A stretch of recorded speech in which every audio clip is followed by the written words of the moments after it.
अस्सलाम वालेकुम नाज़रीन, मैं डॉक्टर हुमा। आज आप लोगों के सामने जो टॉपिक लेके आई हूँ वो आजकल का सबका हॉट टॉपिक है, बाल्डनेस यानी कि गंजापन। गंजापन जो कि आजकल मेल्स हों या फीमेल्स दोनों को ही लाहक। बाल जिनसे कुदरती हुस्न में जहाँ इजाफ़ा होता है वहाँ इनकी कमी की वजह से हमारी खूबसूरती जो है वो कमी का बायस भी होती है। रूटीन में अगर देखा जाए तो हम लोग जो रूटीन में ज़िंदगी गुजार रहे होते हैं, दिन में 50 से तकरीबन 100 के लगभग बाल हम लोगों के लॉस होते हैं, लेकिन ये रूटीन मैटर है जिसका इतना पता नहीं चलता। हाँ, हमें कैसे पता चलता है कि वाकई हमें हेयर लॉस है या गंजापन हो रहा है?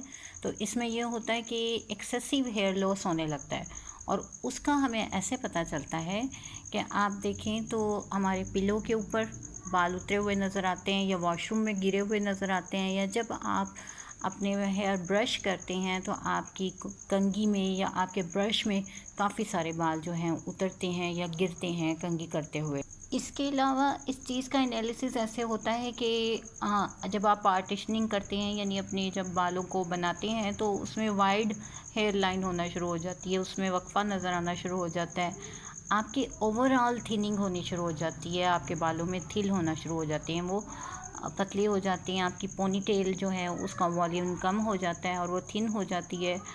और बाज़ औक़ात ये बैक साइड से आपके हेड की जो है वो लॉस करते हैं और बाज़ टाइम ऐसा होता है कि ये आपका क्राउन ऑफ हेड जो है उसमें से लॉस करते हैं और पैचेस की सूरत में जो है वहाँ से उतरना शुरू हो जाता है। अब देखना ये है कि क्या वजह होती हैं कि जिनकी वजह से गंजापन लाहक होता है। अब उसमें चंद एक वजह जो हैं वो बहुत ज़्यादा अहम है, जिनमें से कुछ तो जो हैं वो हर कोई जानता है और कुछ का मैं आपको बताती हूँ। नंबर 1, हेरिडिटी, यानी क्या आपकी विरासत में ऐसा चला आ रहा है, यानी आप लोगों की फैमिली में अगर कोई इशू था इस किस्म का तो वो आपको इनहेरिट होता है और उसकी वजह से आप में भी हेयर लॉस आ जाता है। दूसरी वजह अनीमिया, यानी अगर किसी को ब्लड की कमी है, खून की कमी का शिकार है कोई, तो इस कमज़ोरी की वजह से भी ऐसा हो जाता है। तीसरी चीज़ है न्यूट्रिशनल डेफिशिएंसी, यानी कि आपको ग़िज़ाइयत की कमी है, अगर आपके कुछ इस तरह के न्यूट्रिएंट्स आपकी ग़िज़ा में नहीं हैं कि जिनकी वजह से हेयर लॉस रुकता है, जैसे कि ज़िंक बहुत अहम है इस सिलसिले में और ये आपको पॉपकॉर्न और की सूरत में मिल जाता है, तो इस वजह से भी जो है डेफिशिएंसी होने की वजह से हेयर लॉस हो जाता है। फिर एक चीज़ है थायराइड, यानी कि आपके मेडिकल डिसऑर्डर्स कुछ ऐसे हैं जिसमें थायराइड का प्रॉब्लम, उसका जो है इम्बैलेंस होना, इसी तरह डायबिटीज़ के जो पेशेंट हैं उनमें भी ऐसा होता है। फिर स्ट्रेस की वजह से भी हो सकता है, डैंड्रफ की वजह से भी हो सकता है, और एक चीज़ है कि पॉलीसिस्टिक ओवेरियन सिंड्रोम है अगर किसी को, तो उसकी वजह से भी हो जाता है। जी, तो मेल पैटर्न बाल्डनेस होती है, उसमें क्या होता है कि फ्रंट साइड से जो है वो आदमियों के बाल जो हैं वो झड़ना शुरू हो जाते हैं, उनका जो क्राउन होता है वो थिन होना शुरू हो जाता है और ये कैन बी मतलब पार्शल और कंप्लीट, यानी थोड़ा थोड़ा सा भी हो सकता है और कम्प्लीटली बाल्डनेस भी आ सकती है। मुकम्मल गंजापन भी होता है और कहीं कहीं से भी बालों का कम होना पाया जाता है। इसी तरह फीमेल में अगर इसका पैटर्न देखा जाए तो क्या होता है कि वाइडनिंग हो जाती है हेयर पार्टिंग की, कि जहाँ से आप पार्टिंग कर रहे हैं तो वहाँ पर चौड़ाई के हिसाब में जो है वो बाल उतरे हुए नज़र आते हैं, उनकी डेंसिटी कम हो जाती है, यानी कि वॉल्यूम कम हो जाता है उनका और वो पतले हो जाते हैं। इसमें 2-3 किस्में हैं, जिसमें नंबर 1 पे आती है एलोपेशिया एरिएटा। ये क्या है कि ये एक कॉमन फॉर्म है। इसमें क्या होता है कि ये अपीयर सडनली पैचेस में अपीयर्ड होती है, राउंड पैचेस होते हैं, गोल गोल से जो हैं वो दायरों की सूरत में जो हैं बाल उतरते हैं। ये spread all over the body, यानी कि आपकी तमाम की तमाम जो बॉडी है ना उसके ऊपर मुख्तलिफ जगहों पे जो है वो बाल उतरने का प्रोसेस हो जाता है।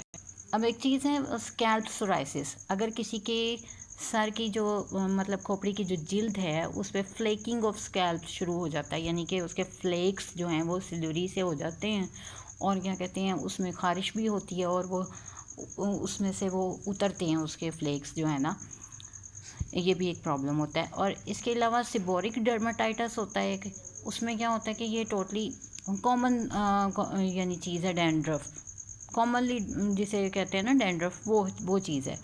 ये 40% ऑफ द पॉपुलेशन को ये चीज़ लाहक होती है, यानी ये आम है। लास्ट पे जो आ जाता है ये ट्राइकोटिलोमेनिया है। इसमें बाल खुद से नहीं झड़ते हैं, लेकिन होता क्या है कि ये इट इज़ मतलब pulled out by the patient. यानी ड्यू टू स्ट्रेस क्या होता है कि अगर किसी किस्म के इमोशनल स्ट्रेस का शिकार है आपका पेशेंट, तो वो क्या है अपने बालों को खींचता है और इसकी वजह से जो है हेयर लॉस हो जाता है। हेयर लॉस का बहुत अच्छा ट्रीटमेंट होम्योपैथिक में मौजूद है। इसकी जो टॉप रेमेडीज़ हैं मैं उनके बारे में आपको बताऊंगी, लेकिन सबसे अहम बात वही है जिसका हमेशा मैं जिक्र करती हूँ कि पिक द एग्जैक्ट कॉज, कि आप कॉज के ऊपर कंसंट्रेट करें कि क्या वजह है कि जिसकी वजह से आपका जो है ये हेयर लॉस हुआ।